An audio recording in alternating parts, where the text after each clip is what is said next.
Good morning, students of class 9. Previous class exercise 2.3 we have completed. Today we are starting exercise 2.4. So before starting exercise 2.4, one theorem you have to just read, that is in your book it is given page number 40. Factor theorem. If Px is a polynomial of degree n greater or equal to 1 and a is any real number, then x minus a is a factor of Px if p of a equal to 0, and number 2 is p of a equal to 0 if x minus a is a factor of Px. So this is a factor theorem, just one time you have to read it. So according to the factor theorem, what we can say, I am given one example. Suppose the polynomial is given Px equal to x cube minus x square.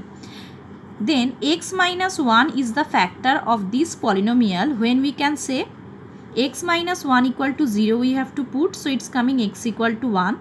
After putting x equal to 1 in this polynomial, it will come 0. So it's coming 0 after putting. That means we can say x minus 1 is a factor of Px. So this is mainly given in factor theorem. Now we are going in exercise 2.4, question number 1. Listen the question. 1 number 4 I have done. Determine which of the following polynomials has x plus 1 a factor. So here first we have taken the polynomial as Px equal to this, x cube minus x square minus 2 plus root 2x plus root 2, and you have to check that x plus 1 is a factor or not. So what is the process? X plus 1 equal to 0 we have to put, so it's coming x equal to minus 1, and now minus 1 we have to put in this polynomial. So p of minus 1 equal to x cube means minus 1 cube minus x square means minus 1 whole square minus 2 plus root 2 same, x means minus 1 plus root 2. Now minus 1 whole cube means minus sign, and 1 cube means 1. Then minus whole square means plus sign, and then plus minus 1. Now minus plus 1 into 2 plus root 2, it's coming 2 plus root 2 plus root 2. This calculation according to you also you can solve, there will be no problem. Minus 1, it's coming minus 2, then plus 2 plus root 2 plus root 2. How many times root 2 is there? 2, root 1 and root 2 another. So after doing addition, it's coming 2 root 2. So minus 2 and plus 2 it will cut, it's coming 2 root 2, which is not equal to 0. That means can we say it's coming not equal to 0. So we cannot say that x plus 1 is a factor of Px. So answer I have written, so x plus 1 is not the factor of Px, or that expression you can write, and within bracket you have to write by factor theorem. Now we are going in question number 2. Question number 2, the question is using the factor theorem to determine whether gx is a factor of Px in each of the following cases. Question number 2, number 3 I have done. Px, this is the polynomial is given, and gx this, x minus 3. We have to check that this is the factor of this or not.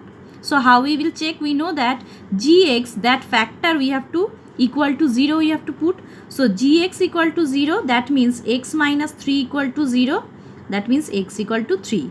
Now after getting the value of x, we have to put in this polynomial.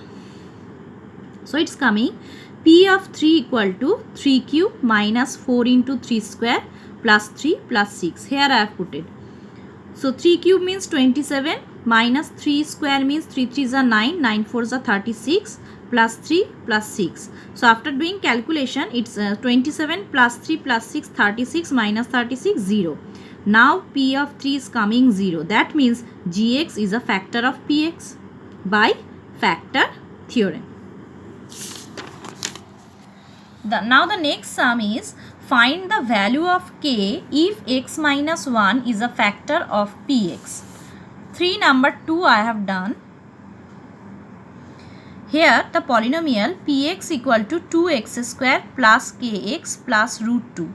You have to find the value of k, and in the question it is given x minus 1 is a factor. So what we have done? x minus 1 equal to 0, same as the before, whatever we have done, the same process. X equal to 1, it's coming. Now we have to put in the polynomial the value of x. So p of 1 equal to 2 into 1 square plus k into 1 plus root 2. So it's coming 2 plus k plus root 2.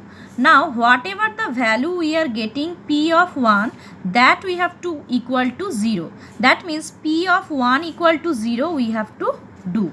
So it's coming p of 1 means which value? 2 plus k plus root 2 equal to 0. So k equal to minus 2 minus root 2, because 2 will go on the right side, so minus 2, and that plus root 2 will be minus root 2. So k equal to minus sign I have taken common, so within bracket it's coming 2 plus root 2. That will be the answer.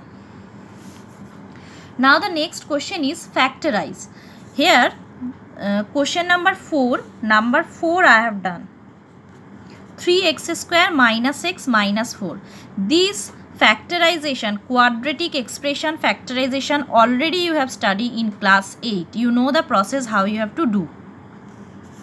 First and last term you have to multiply. 3 into 4, 12, and the middle term here 1 is there. So 1 you have to take 1 how we will get? By doing addition or multiplication, addition or subtraction by doing 3 and 4. So we know that 4 minus 3, it's coming 1. So 3x square minus, in place of 1 what we will write? 4 minus 3 within bracket into x minus 4. Now 3x square minus 4 into x minus 4x, minus minus plus 3x minus 4. Now first two term I have taken x as common, within bracket it's coming 3x minus 4, and with this term there is no common, that's why 1 I have taken common, so within bracket it's coming 3x minus 4. Now 3x minus 4 and 3x minus 4 is common, so we have taken this, and x plus 1 is the remaining, so within bracket I have written x plus 1. So this is the factorization of this quadratic expression.